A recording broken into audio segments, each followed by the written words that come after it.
Goeiedag julle. Ek wonder wat sou jy antwoord as iemand jou vandag vra? Wat wil jy regtig hê? Nou, ek praat nie van daai superficial goeder soos om die lotto te wen of 'n nuwe kar. Ek praat oor as al die geraas in jou lewe vir 'n oomblik stil word en jy opreg antwoord. Wat wil jy regtig hê? Nou, ek hou van Paulus se antwoord. Teen die tyd dat hy sy brief aan die Filippense skryf, het hy al baie van die lewe gesien. Hy het suksesse geken, hy het status gehad in die gemeentes, hy was goed opgelei, maar hy het ook swaar kry geken, en verwerping, en teenstand, en hy het selfs al 'n paar dae in die tronk spandeer. Maar wanneer Paulus begin praat oor wat vir hom werklik saak maak, kom hy by iets ongelooflik eenvoudigs uit. In Filippense 3 vers 10 sê hy, een ding wil ek nou regtig graag hê, en dit is om Jesus te ken. Ek hou baie hiervan. Nee, ek wil meer bereik nie, wat 'n mooi gebed is, of ek wil meer weet nie, wat ook 'n goeie gebed is nie, of ek wil hê almal moet my respekteer nie, wat dalk nie so goeie gebed is nie. Hy sê, ek het hierdie een begeerte, en dit is, ek wil Jesus ken. En dalk bring dit ons terug na waar ons hierdie week begin het. Aanbidding gaan uiteindelik regtig net oor God, om Jesus raak te sien, om jou weer oor hom te verwonder, om te ontdek dat hy jou vriend noem, om hom so te leer ken, dat jy al hoe meer ontdek, dat jy hom kan vertrou. En uiteindelik groei daar iets in jou hart, wat eenvoudig net sê, ek wil jy graag elke dag net beter leer ken. Jy sien, ons maak geloof baie ingewikkeld, ons het boeke, daar's soveel preke, daar's soveel podcasts, daar's baie programme, Bybelstudies, en baie daarvan kan waardevol wees, solank dit ons uiteindelik na die persoon van Jesus toe terugbring.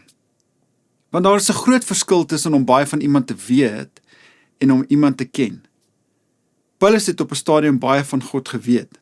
Hy was goed opgelei as 'n fariseer. Hy het die Ou Testament baie goed geken. Hy het die regte taal gehad. Maar toe ontmoet hy vir hierdie Jesus.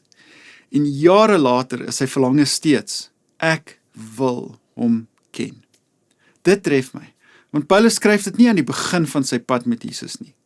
Hy ken hom reeds, hy het al jare saam met hom geleef, en tog is daar steeds hierdie diep verlange, om hom beter te leer ken. En dalk is dit ook waarheen aanbidding ons neem. Nie na nog 'n kerkdiens nie, maar na 'n dieper verhouding met die een oor wie ons sing. En hoe beter ek hom leer ken, hoe meer ontdek ek sy goedheid.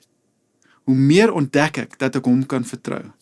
En hoe meer ek hom ken, hoe meer wil ek by hom wees.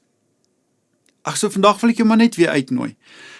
Vat 'n paar minute en maak maar net weer in jou hart ruimte. Tyd vir Jesus. Lees dalk stadig deur een van jou gunsteling verhale in die Bybel, of 'n psalm.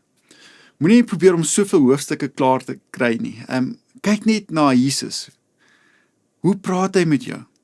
Of hoe sien jy hoe hy aan mense raak, of hoe ervaar jy sy hart in hierdie gedeelte wat jy lees? En maak Paulus se woorde dan jou eie. Jesus, een ding wil ek regtig graag hê. Ek wil U ken. Kom ons bid saam. Here Jesus, hierdie selfe Paulus leer vir ons, dat U is ook nie ver van ons af weg nie, en U steek Uself ook nie weg van ons nie.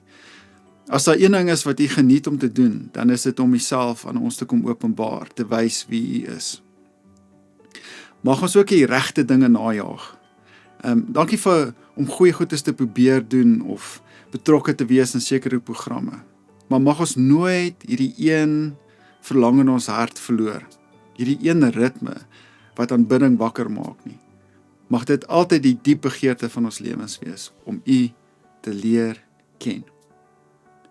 Want in U is die lewe, in U is daar vreugde. In Jesus se wonderlike naam. Amen. Nou namens my en die hele beleefspan, mag jy 'n wonderlike dag hê. Mag jy vandag in God se goedheid vasloop. Mag jy regtig iets nuuts van sy hart ontdek. En mag sy vrede jou hart en jou gedagtes bewaar. Nou jy sommer uit om môre saam met ons weer ook die erediens te beleef.